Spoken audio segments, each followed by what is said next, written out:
Hello friends, स्वागत है आपका हमारे YouTube channel crystal clear A to Z में। तो इस वीडियो में हम लोग मैंगो के ऊपर डिटेल स्टडी करेंगे। मैंगो से काफ़ी क्वेश्चंस पूछे जाते हैं। एग्जांपल के तौर पे मैं आपको बता दूं, इसका बोटानिकल नाम, फैमिली, फिर इसका प्रोपेगेशन मेथड। काफ़ी एग्जांपल है कि किसके थ्रू मैंगो प्रोपगेट होता है। उसके बाद से इसमें जो डिजीज़ लगती हैं उसके ऊपर भी क्वेश्चन कई सारे पूछे जाते हैं। वैरायटी के ऊपर कई सारे क्वेश्चन पूछे जाते हैं। चलिए वीडियो को स्टार्ट करते हैं। शुरुआत करते हैं हम इसके बोटानिकल नेम से। तो वैसे मैंगो के तो 4-5 बोटानिकल नेम है, लेकिन जो मोस्ट इम्पॉर्टेंट है वो मैंगीफेरा इंडिका है। ये तीनों आपको अभी नहीं पढ़ने हैं, क्योंकि हम लोग एंट्रेंस एग्जाम के लिए पढ़ रहे हैं BHU और यूपी कैडेट के लिए। तो इसके हिसाब से मैंगोफेरा इंडिका आपको केवल याद रखना है कि मैंगो का जो बोटानिकल नेम है वो मैंगोफेरा इंडिका है। फिर ये तो हो गया बोटानिकल नेम। बात किया जाए इसकी फैमिली की, तो फैमिली का नाम इसका होता है एनाकार्डियेसी, ANACARDIACE। अगर आप इससे पहले थोड़ा सा ही प्रिपरेशन किए होंगे फ्रूट क्रॉप में, जो हॉर्टिकल्चर में आता है, तो आपको पता ही होगा मैंगो का बोटानिकल नेम और फैमिली आपको पता ही होगा। नहीं पता है तो आप जान लीजिए, क्योंकि काफ़ी इंपॉर्टेंट है, ये हर जगह पूछे जाएंगे। फिर ये हो गया बोटानिकल नेम और फैमिली। लेकिन इसके बावजूद भी कई सारी मैंगो के नाम हैं, जैसे कि किसी का निक नेम हो जाता है उसके नेचर के हिसाब से, उसके बिहेवियर के हिसाब से। मैंगो को हम लोग बाथरूम फ्रूट भी कहते हैं। ये नाम थोड़ा अजीब है, लेकिन नाम तो है ही। बाथरूम फ्रूट भी कहते हैं इसको। ये नेशनल फ्रूट ऑफ इंडिया है, ये आप जानते ही होंगे। साथ में ये किंग ऑफ ट्रॉपिकल फ्रूट है, ट्रॉपिकल फ्रूट का किंग है। इसका और नाम हो जाता है फ्रूट ऑफ प्राइड भी इसको कहा जाता है। ये सारी इसकी नाम हो जाती हैं। फिर हम लोग आगे बढ़ते हैं। फैमिली तो मैंने आपको भी बताया, फैमिली इसका एनाकार्डियेसी होती है। फिर क्रोमोजोम नंबर 2n = 40 होती है। यहाँ पे टाइप में मिस्टेक हो गया है, 4 नहीं 40। क्रोमोजोम नंबर 40 होता है इसका। फ्रूट टाइप आपको कैसे पता चलेगा कौन सा फल कौन से फ्रूट टाइप का है, तो उसके लिए मैं आपको बता देता हूँ सिंपली। वैसे आम तो ड्रूप फ्रूट टाइप का होता है, पहचानेंगे कैसे आप, ये देख लीजिए। कई सारे फल हैं जिसमें गुठली नहीं होता है, जिसमें गुठली होता है। फिर कई सारे फल ऐसे जिसको आप डायरेक्ट खा सकते हैं बिना छीले बिना गुठली निकाले। एग्जाम्पल के तौर पे ग्रेप्स हो गया, अमरूद हो गया, ऐसे कई सारे फल हैं। तो जिसमें भी गुठली आता है, सीड जिसको आप कहते हैं, जिसके पास भी होता है वो होता है, उसका फ्रूट टाइप ड्रूप होता है। फिर फ्रूट टाइप हम लोग जान लिए, मैंगो ड्रूप होता है। फिर एडिबल पार्ट की बात किया जाए तो एडिबल पार्ट मैंगो का मीजोकार्प होता है। अब ये क्या होता है, कई बच्चे जानते हैं, कई बच्चे नहीं जानते हैं। तो जिनको नहीं पता है उनको मैं बता देता हूँ। तो किसी भी फ्रूट के 3 पार्ट होते हैं। एक होता है, 1 मिनट हम इसका कलर चेंज कर देते हैं। एक होता है पेरिकार्प, PERICORP। एक होता है मीजोकार्प, MESOCORP। और एक होता है एंडोकार्प, ENDOCORP। कलर चेंज कर लिया जाए इसका। तो किसी भी अलग अलग फल में हम लोग अलग अलग पार्ट खाते हैं उसका। जैसे मैंगो में हम लोग मध्य का भाग खाते हैं, ग्रेप्स में हम लोग पूरा पार्ट खा जाते हैं, बनाना में हम लोग छिलका निकाल के बाद खाते हैं। फिर कई सारी फ्रूट्स ऐसे हैं, जैसे बेर हो गया, उसका सीड नहीं खाते हम लोग, ऊपर ही बाहर का पार्ट खाते हैं। तो इसके हिसाब से इनको 3 भागों में डिवाइड किया गया है, पेरिकार्प, मीजोकार्प और एंडोकार्प। मैंगो मीजोकार्प में इसलिए आता है क्योंकि हम लोग इसका मिडल पार्ट खाते हैं, मिडल पार्ट, ठीक। और जिस भी फ्रूट का हम लोग ऊपरी भाग खाते हैं, छिलका जिसको कहते हैं, वो पेरिकार्प में आ जाएगा। जैसे बेर हो गया, और भी कई सारे फ्रूट्स आ जाते हैं इसमें। फिर एंडोकार्प वो होता है जिसका हम लोग सबसे अंदर का भाग खाते हैं। इसमें आप किसका एग्जांपल ले सकते हैं एंडोकार्प में? एंडोकार्प में भी कई सारे फ्रूट्स हैं, आप एग्जांपल के तौर पे देख सकते हैं, अभी मुझे याद नहीं आ रहे हैं। फिर ये छोड़ते हैं हम लोग यहाँ पे। तो हम लोग मीजोकार्प, एंडोकार्प और पेरिकार्प समझ लिए। तो फैमिली एनाकार्डियेसी हो गया। Chromosome number 2n = 40, fruit type drupe, edible part mesocarp. Next देखते हैं हम लोग क्लाइमेट, क्लाइमेट इसका ट्रॉपिकल फ्रूट होता है। अब ये क्लाइमेट क्या होता है? क्लाइमेट टेम्परेचर डिपेंडेंट होता है। क्लाइमेटिक हिसाब से 3 पार्ट में इसको डिवाइड किया गया है, ट्रॉपिकल, सब tropical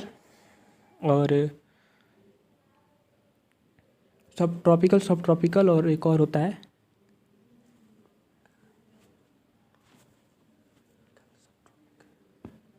temperate fruit.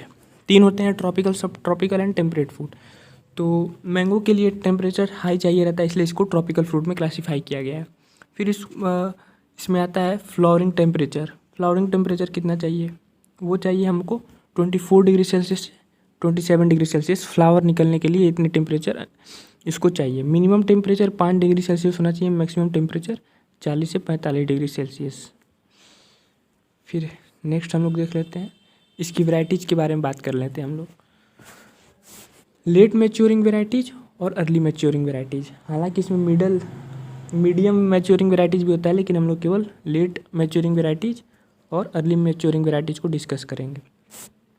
Late maturing मतलब जो देर से जिस पे फल आते हैं, टाइम लगता है जिसको फल आने में। और अर्ली मैच्योरिंग वैरायटीज़ मतलब जिसमें पहले ही फल आ जाते हैं, पहले ही फल पककर तैयार हो जाता है। तो ये सारे एग्जाम्पल्स हैं, आपको याद करना पड़ेगा। जैसे मोतिया हो गया, मनपसंद हो गया, नीलम हो गया, तमूरिया, और भी कई सारे फल हैं, लेकिन इम्पोर्टेंस यही है।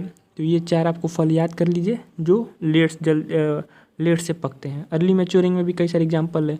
बॉम्बे येलो हो गया, बॉम्बे ग्रीन हो गया, गोपाल भोग, जाफरान, स्वर्ण रेखा, अल्फांसो, गुलबहार, ये सारी अर्ली मैच्योरिंग वेराइटीज़ के एग्जाम्पल हैं। प्रोपगेशन मेथड काफ़ी इम्पॉर्टेंट है। इससे क्वेश्चन तो आपके निश्चित हैं कि आएंगे, पूछे जाएंगे, तो आपको ध्यान रखना पड़ेगा। 4 तरीके से मैंगो को प्रोपगेट किया जाता है: सीड, विनियर ग्राफ्टिंग, स्टोन और ग्राफ्टिंग। इस चारों में जो मोस्ट कॉमन मेथड है वो है विनियर ग्राफ्टिंग। ये भारत में सबसे ज़्यादा इसका उपयोग किया जाता है। क्यों? इसके पीछे रीज़न है। सबसे पहले हम लोग डिस्कस करते हैं सीड को। सीड प्रोपगेशन मेथड क्या होता है? ये होता है आपका, ये देखिए, हमने आम खाया, उसकी जो गुठली है उसको अच्छे से पानी में डाल दिया। पानी में इसलिए इसको डाला जाता है ताकि जितने भी पार्ट हैं वो निकल जाए, साफ़ हो जाए अच्छे से। और इसको अच्छे से साफ़ करने के लिए आप हल्के परसेंटेज में HCl को भी यूज कर सकते हैं। ये इसको अच्छे तरीके से साफ़ कर देता है। फिर आप इसको प्लांटिंग करते हैं, बोते हैं कहीं पे, तो इस तरह से हो जाता है। फिर ये ग्रो करता है। ये प्रोसेस इसलिए ज़्यादातर यूज नहीं किया जाता है, हालांकि ये तो है इजी, लेकिन इसको इसलिए नहीं यूज किया जाता, इसमें काफ़ी टाइम वेस्ट हो जाता है, काफ़ी टाइम लगता है एक फ्रूट को ग्रो होने में। इसीलिए विनियर ग्राफ्टिंग। अब ये क्या मेथड होता है विनियर ग्राफ्टिंग? आपको यहाँ पे फोटो में दिख रहा है। इसमें क्या होता है, कोई भी प्लांट ग्रो हुआ, फिर क्या करते हैं, जैसे यहाँ पे दिख रहा होगा आपको, ये काट कर दूसरा प्लांट लगा दिया गया है और उसमें अच्छे से बांधना इसमें ज़रूरी होता है। कुछ दिनों के लिए बांध दिया जाता है। फिर जब ये प्लांट जो बांधा गया ऊपर वो ग्रो करने लगता है, तो ये नीचे वाले प्लांट का जो पार्ट होता है उसको काट दिया जाता है। इस तरीके से विनियर ग्राफ्टिंग मेथड का ज़्यादा प्रयोग किया जाता है, क्योंकि इसमें टाइम की बचत होती है और ये जल्दी प्लांट तैयार हो जाता है। फिर ये 2 बचा स्टोन और ग्राफ्टिंग, ये इंपॉर्टेंस नहीं है, ये आपको नहीं पढ़ने हैं। सीड विनियर ग्राफ्टिंग के बारे में लोग जान लिए। अगर एग्जाम में पूछ देता है प्रोपगेशन मेथड ऑफ मैंगो, तो आप विनियर ग्राफ्टिंग करके आएंगे। नेक्स्ट है सूटेबल डिस्टेंस। फिर आता है सूटेबल डिस्टेंस। तो सबसे पहले हम लोग बात करेंगे आम्रपाली। ये इम्पॉर्टेंट है। सूटेबल डिस्टेंस में आम्रपाली से काफ़ी पूछा जाता है।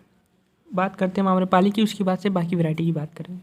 आम्रपाली की जो सूटेबल डिस्टेंस है वो है 2.5 × 2.5 मीटर स्क्वायर। यानी कि अगर ये एक प्लांट यहाँ पे लगाने आम्रपाली की, तो ठीक 2.5 मीटर डिस्टेंस देके यहाँ पर लगाएंगे, फिर इधर 2.5 मीटर डिस्टेंस देकर यहाँ पर लगाएंगे। ये सबसे कम डिस्टेंस आम्रपाली में ही होता है, क्योंकि ये काफ़ी डेंस प्लांटिंग होती है इसकी। डेंस मतलब जानते ही हैं, फील्ड कम रहेगा, प्लांट ज़्यादा रहेंगे।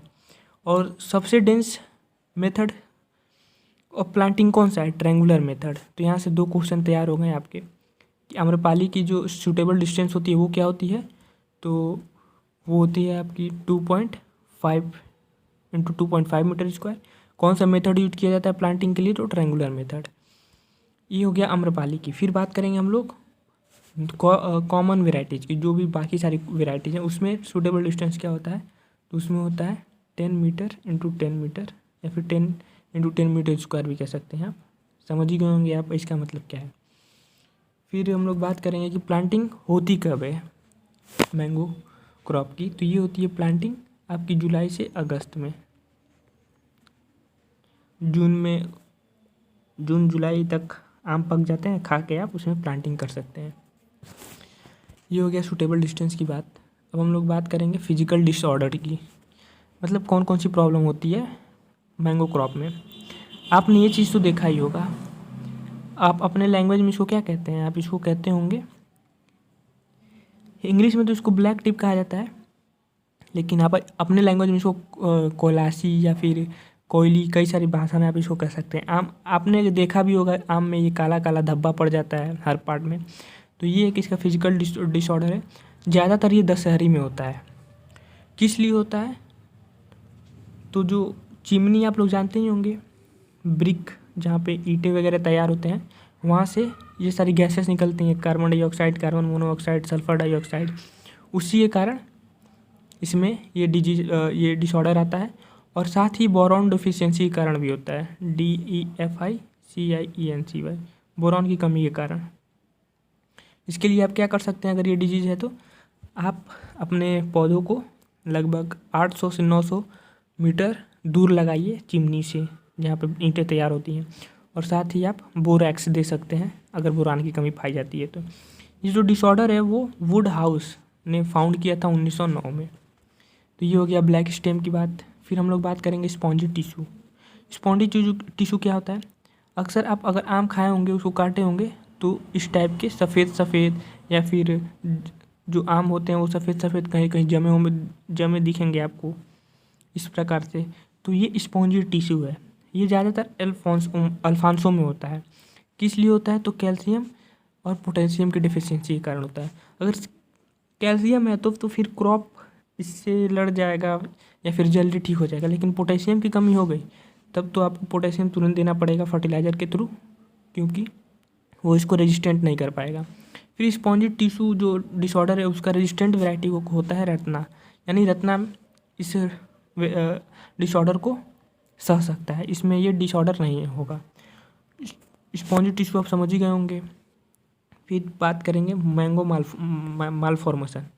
ये काफ़ी खतरनाक डिजीज है मैंगो मालफॉर्मेशन, जो बॉम्बे ग्रीन और चौसा में पाया जाता है। इसकी जो रेजिस्टेंट वैरायटी है वो अलाइव इलायची है। ये मैंगो मालफॉर्मेशन होता क्या है, इसका मैंने इमेज इसलिए लेने गया है क्योंकि स्पेस नहीं बचा था, नहीं तो इसका भी इमेज डाल देता। जो भी आम बड़े होने से पहले एक छोटे छोटे मटर के साइज के देखे होंगे आप, जिसको मोजर कहते हैं, आप अपनी लैंग्वेज में कुछ भी कहते हैं, वो झरना शुरू हो जाता है इकट्ठा होकर, फिर गाछ वगैरह बना लेता है। यही मैंगो मालफॉर्मेशन डिजीज है। इसका रेजिस्टेंट वैरायटी अलाइव इलायची है, बॉम्बे ग्रीन और चौसा में कॉमनली फाउंड होता है। फिर है पाउडरी मिल्ड्यू। पाउडरी मिल्ड्यू क्या होता है, इसका रेजिस्टेंट वैरायटी होता है लाल सिंधु, और ये क्या होता है, पत्तों पे और आम के पौधों पे सफ़ेद सफ़ेद पाउडर टाइप के पाए जाते हैं, तो ये पाउडर मिल्ड्यू। फिर है mango stem hopper. Mango stem hopper, ये हॉपर है जो इसकी रस चूस लेती हैं और आम की फसल नहीं हो पाती है उस पर अच्छे से। तो यहाँ पर डिजीज हो गया। अब हम लोग कुछ इम्पोर्टेंट चीज़ देख लेते हैं। जो आम की खेती है नॉर्मली उसमें 400 से 600 hectare KG per hectare yield होता है, यानी आप किसी भी पौधे से नॉर्मली 400 से 600 केजी पर हेक्टेयर आम निकाल सकते हैं। फिर क्वेश्चन ये भी पूछा जाता है कि आम की वो कौन सी वैरायटी है जिसमें सबसे ज़्यादा फल निकलते हैं, तो वो वैरायटी है दशहरी। दशहरी आम की वैरायटी सबसे ज़्यादा फल देती है। फिर ये भी क्वेश्चन पूछा जाता है कि विटामिन सी सबसे ज़्यादा कौन से आम की वैरायटी में पाया जाता है, तो बॉम्बे ग्रीन। बॉम्बे ग्रीन में विटामिन सी सबसे ज़्यादा पाया जाता है। फिर हम इसको क्लियर करके फिर आगे के इम्पोर्टेंट टॉपिक देख लेते हैं। TSS एक क्वालिटी होता है आम में, वो कितना % पाया जाता है, तो 20%। फिर और भी कई सारे क्वेश्चन, इंपॉर्टेंट क्वेश्चन पूछे जाते हैं, जैसे ऑफ सीजन। ऑफ सीजन मतलब होता है अक्सर आम फल देना कब से शुरू करता है, मार्च में स्टार्ट होगा, फिर जून जुलाई में पक जाते हैं। लेकिन कोई भी आम की वैरायटी आपने नहीं देखा होगा जो ठंडी के सीज़न में अक्टूबर नवंबर में फल देती है। इसी को हम लोग कहते हैं off season. Off season variety आम की कौन सी है जो ऑफ सीजन में फल देती है, तो वो है निरंजन। केवल निरंजन ही नहीं है, एक और फल वैरायटी है जिसका नाम है मधुलिका। ये इम्पोर्टेंट क्वेश्चन है, पूछा जाता है काफ़ी। इसको मैं इरेज कर देता हूँ, नोट कर लीजिए आप। फिर हम लोग नेक्स्ट देखते हैं। नेक्स्ट कह रहा है जूस बनाने के लिए सबसे बेस्ट वैरायटी कौन सी है, वो है चौसा। चौसा सबसे बेस्ट वैरायटी इसलिए है क्योंकि इसमें सबसे ज़्यादा शुगर पाया जाता है। जिसमें सबसे ज़्यादा जो आम मीठा रहेगा उसी से जूस बनाया जाएगा। तो ये इम्पोर्टेंट वीडियो था काफ़ी, आप देख लीजिए। ये वीडियो हमारा यहीं पे समाप्त होता है। जो भी टॉपिक से रिलेटेड आप वीडियो चाहते हैं या फिर कोई भी टॉपिक अगर आपको नहीं समझ में आता है तो आप कमेंट करके ज़रूर बताइएगा, वो वीडियो हम लोग अपलोड करेंगे। तब तक पढ़ाई करते रहिए without stress. All the very best.